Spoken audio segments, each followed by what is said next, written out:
What's going on, guys? Hope everybody's having a great day. Do me a favor, smash that like button. And if you get anything from this content at all, consider subscribing. It helps me out a lot, and I really do appreciate it. So, now we've got all this new information about the Idaho case all of a sudden. Like, it was a drought there for a while, and nothing was really coming out. And people were trying to pick into any little thing they could find to try to take it apart. But now all of a sudden people are talking, people are saying things. Yeah, we're still under a gag order. But Pennsylvania's not under a gag order. Pennsylvania arrested Bryan Kohberger. Pennsylvania processed the evidence. So they do have access to this, and they're not gagged. They've just not told us, period. They just use the gag order as an excuse not to tell us because, they wouldn't want to violate what Idaho's trying to do. But in reality, rights are rights, right? But anyway, the information's there. Now, they're saying that he's being investigated for other crimes, other homicides that could have took place in Pennsylvania. They're looking into his past, trying to match aspects of this case to those cases. They're looking to try and find more cases that he may be involved in, right? They're looking at aspects of the Idaho case, and they're looking at that based on cold cases that they haven't solved, and then they're trying to see, does any of these pieces fit, and if they do, is Bryan Kohberger anyway related to this situation, right?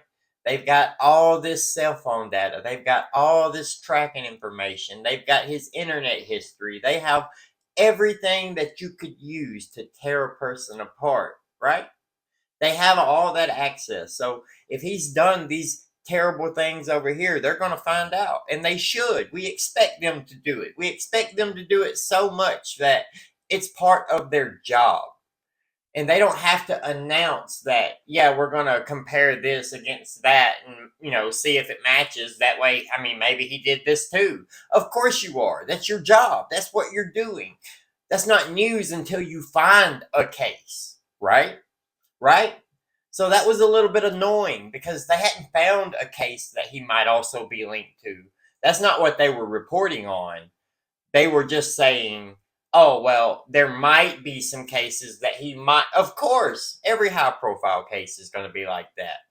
But today, now they're saying IDs, a resident of the 1122 King Road residence, their ID in Bryan Kohberger's possession. One of those IDs that were in a glove, in a box, right? Kind of preserved, put up. When I think it was, people were thinking it said curls or something, thinking it was hair or something like that at first. But it was IDs in a glove, in a box. Remember that? You guys remember that? But now we're hearing resident, right? You notice I haven't said victim because nobody else has reported that it's a victim's ID. And I don't see the benefit of holding that information back compared to resident. The Idaho 4 case. Now we got a lot of information coming out all of a sudden. After Brady Giglio came out and people started talking about maybe corrupt cops, maybe bad evidence, maybe this isn't going to be the case, maybe he's innocent, maybe that he was framed, maybe there's dirty stuff going on with the police department.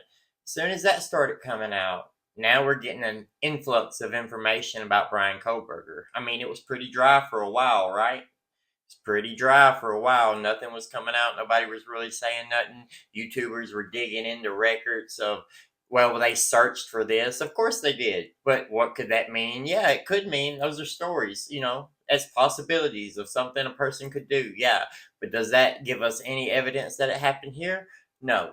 But this information, the fact that he might have had one of the residents of the 112 King Road residence ID, he might have had that in his car, in a glove, in a box. He might have had those at one of his properties, wherever.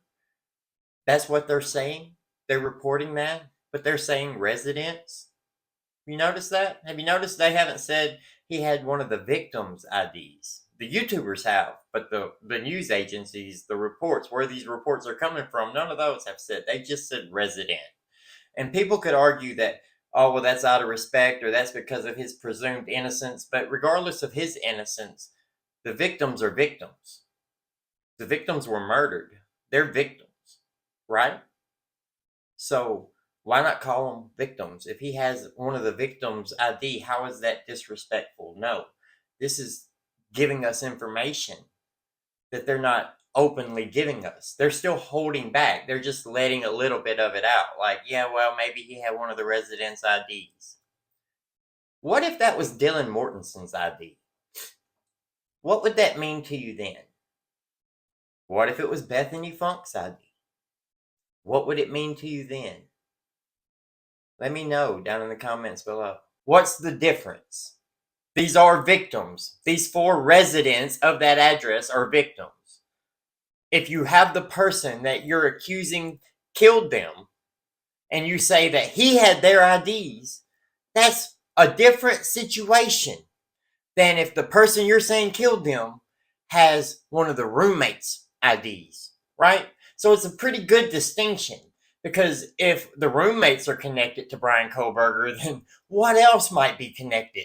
What else might we have been right about? Or what else might we be wrong about when it comes to Dylan Mortensen, Bethany Funk?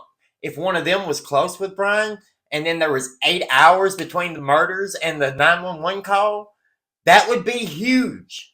If he had their IDs, if he was stalking them, if he was stalking Dylan, what if rumors about Dylan were true?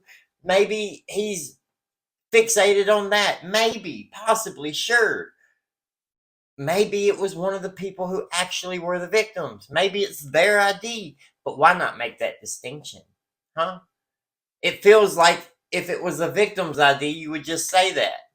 But if it was an ID that you don't really want the full story out there yet, then you would just say, yeah, it was one of the residents. Because you know, if you say it was Dylan Mortensen's ID, the internet's going to blow the hell up, right? And then if it's Bethany Funk's ID, well, the internet's going to feel the same way. They're going to be like, do you remember those pictures of all the girls all together and the one smiling and those 2 not, and those 2 never seeming like they were part of the group with the other? That's how that's going to go. I'm just saying. So was it a victim's ID or was it a resident's ID? And if it was a resident's ID, which resident? And what does that mean? Let me know what you think down in the comments below. Like the video, subscribe to the channel to see more, hit that notification bell so you'll get notified anytime I post. Have a great day, and if you made it this far, slide on over and hit that like button for me. It doesn't cost you a dime, but if you want to, you can become a member, right? There's a join button in the description, and that'll cost you like $1.99, but it helps a lot. I really appreciate it. We'll see you next time.